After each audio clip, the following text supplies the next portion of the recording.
20세 이하 한국 축구대표팀이 2회 연속 4강 진출이라는 쾌거를 이뤄냈습니다.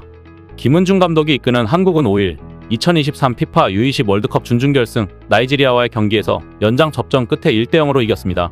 체력적으로 한계에 달하는 모습이 역력했던 한국이었지만 마지막까지 투지를 잃지 않았고 결국 나이지리아의 골문을 열었습니다. 전후반 90분 동안 슈팅에서 3대15로 밀렸던 한국이었습니다. 그럼에도 연장 전반 5분 이승원의 택백 코너킥을 최석현이 헤더로 마무리하면서 플라잉 이글스 나이지리아를 잡아냈습니다. 치열한 승부였습니다.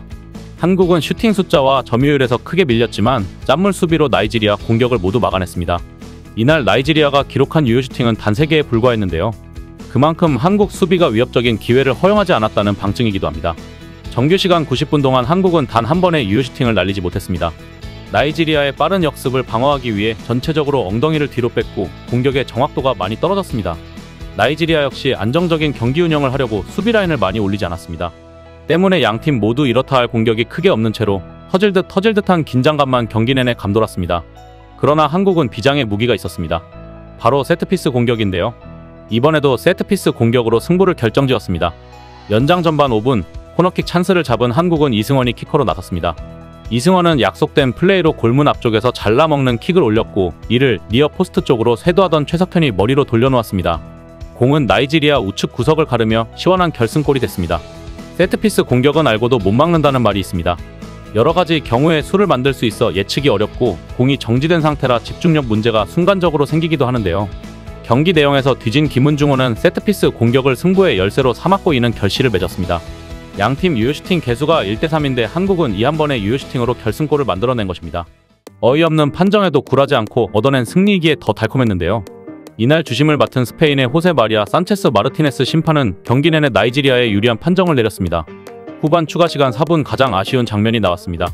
좌측에서 공을 잡은 베주노가 박스 안쪽으로 돌파해 들어오던 도중 상대 수비수 다니엘 다가에게 밀려 넘어졌습니다. 다가는 분명히 손을 써서 베주노를 잡아당겼지만 주심은 휘슬을 불지 않았습니다. 심지어 비디오 판독조차 없었습니다.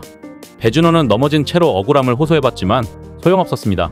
만약 베주노가 페널티킥을 얻어냈다면 한국은 굳이 연장전으로 가지 않고 경기를 끝낼 수 있었는데요. 사실상 추격이 불가능한 시간대라 페널티킥은 한국에게 승리를 안길 기회였기 때문이었습니다. 마르티네스 주심의 외면이 아쉬운 이유였습니다.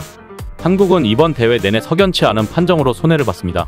조별리그 1차전에서도 프랑스에 페널티킥을 허용하며 실점했고 직전 에콰도르전에서도 페널티킥을 내주며 위기를 맞았습니다.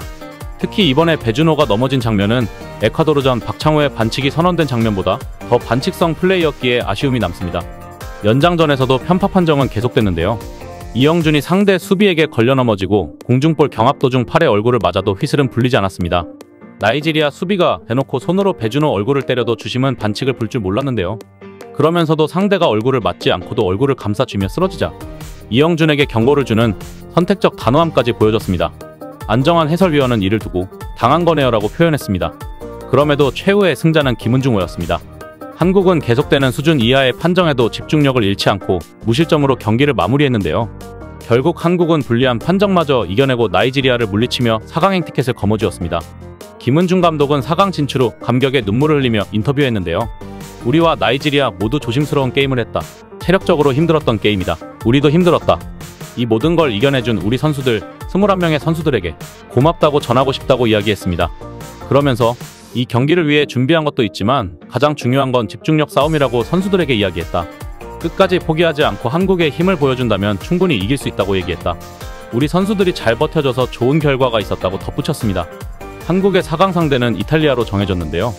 이탈리아는 한국의 8강 상대였던 나이지리아에 0대2로 패했지만 이번 대회 브라질을 3대2로 꺾었고 토너먼트에선 잉글랜드와 콜롬비아 등 우승 후보들을 차례로 잡아내며 3회 연속 4강이라는 쾌거를 이뤘습니다.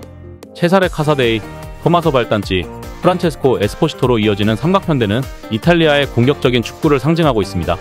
특히 주목할 경계 대상 1호는 이번 대회 팀 득점의 절반이 넘는 6골을 넣은 득점 1위 카사데이입니다. 이탈리아는 카사데이 활약에 힘입어 조별리그 3경기에서 6골을 넣었고 토너먼트 2경기에선 5골을 추가, 아주리 군단의 부활을 알렸습니다. 한국과 이탈리아는 U20 대회에서 한 차례 맞대결을 펼친 바 있습니다. 1981년 호주 대회 조별리그에서 만났고 승자는 한국이었습니다. 곽성호와 최순호 그리고 이경남까지 득점하면서 4대1 대승을 거뒀습니다. 최근 U20 레벨에서의 맞대결은 2000년 1월로 일본에서 치러진 친선대회에서 한국이 이천수의 결승 득점으로 1대0 승리했습니다. 객관적 전력상 한국이 밀리는 건 사실입니다. 이탈리아가 하루 더 휴식을 취한다는 것도 일정상 불리한데요. 그러나 한국은 매번 불리한 상황을 극복해 상대를 이겨왔습니다. 나이지리아전 역시 하루 덜 쉰 채 경기에 나섰으나 막판 체력전에선 오히려 앞서는 듯한 모습을 보였습니다. 한국의 정신력과 조직력이라면 얼마든지 승리할 수 있다는 말입니다. 한국은 이번 대회 프랑스와 조별리그에서 점유율 32% 대 57%로 뒤지고도 2대1로 이겼고, 에콰도르와 16강전 역시 27% 대 60%로 밀렸지만 3대2 승리를 따내는 등 선수비, 후 역습 전략으로 4강까지 진군했습니다. 2회 연속 결승 진출이라는 대업까지는 이제 단 한 걸음만 남겨두고 있습니다. U20 역사상 2회 연속 결승 진출은 브라질, 아르헨티나, 포르투갈, 구소련만이 보유한 기록인데요. 한국은 이에 도전하며 이제 더 이상 언더독이 아닌 축구 강국으로 탈바꿈해 가고 있습니다. 나이지리아 매체 사커넷은 이 경기에 대해 아시아 호랑이의 기습 공격에 플라잉 이글스의 꿈이 깨졌다고 보도했습니다. 이어 한국과 나이지리아는 전반 내내 실점하지 않으려고 했고 너무 신중했다며, 나이지리아가 더 모험적이었지만 골키퍼를 시험한 건 단 한 번이었다고 전했습니다. 한편 사커넷은 한국은 연장 전반 5분 돌파골을 마련했고 득점했다. 나이지리아는 자신들이 가진 모든 것을 내세웠지만 한국의 수비를 무너뜨리기에는 너무 어려웠다고 밝혔습니다. 일본 매체 사커 다이제스트는 일본은 3대회 연속 최고가 8강이었는데 라는 기사를 전하며 한국에 대한 부러움을 전했습니다. 이에 대한 댓글 반응도 뜨거웠습니다. 에콰전은 3배 이상, 나이지리아전은 5배 이상의 슛을 받으면서도 회진격을 계속하는 한국의 끈끈한 축구에 가슴을 쳤다. 축하해. 일본은 반성해. 젊은 세대의 육성을 생각하지 않으면 다음 월드컵의 8강은 목표로 할 인재가 있어도 그 앞이 암흑시대가 된다. 이 연대 세계 대회에서 승리하면 그것만으로 경험치 쌓을 수 있으니까요. 솔직히 부러워. 이 대회 연속은 굉장하다. 이 근처의 세대부터 다음 월드컵에서 활약하는 선수가 나올 것이다. 일본은 유럽에 대적할 수 없기 때문에 아시아의 나라 전체가 레벨업하는 것은 일본에 있어서도 나쁜 게 아니다. 한국은 지난 대회도 좋은 성적을 남기고 있고 다음 월드컵은 꽤 강한 팀이 될 것 같다. 일본도 분발하자. 과연 이대로의 기세로 갈 것 같다? 한국은 이기는 방법을 알고 있었다. 앞으로 나아가기 위한 빌드업과 방어 전술, 그리고 공격 찬스를 살리는 것. 프리킥에서의 많은 골, 특히 코너에서의 헤더가 훌륭했다. 이것은 일본과는 정반대임. 단순하게 신장만의 문제가 아니다.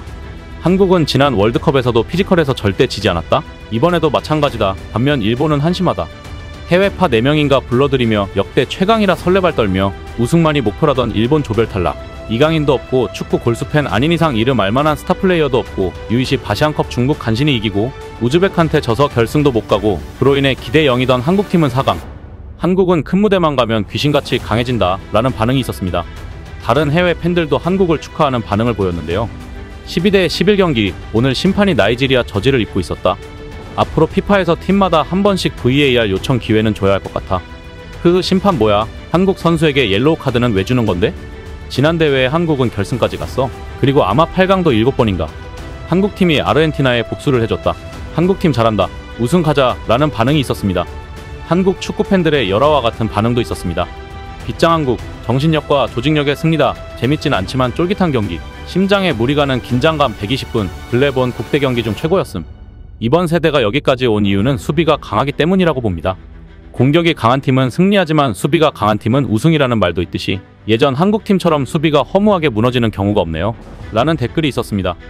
한국 축구가 이제 황금세대로 접어들고 있는 모양새입니다. 힘들게 올라온 기회인 만큼 꼭 우승까지 이뤄내길 응원하겠습니다. 이상 시온TV였습니다.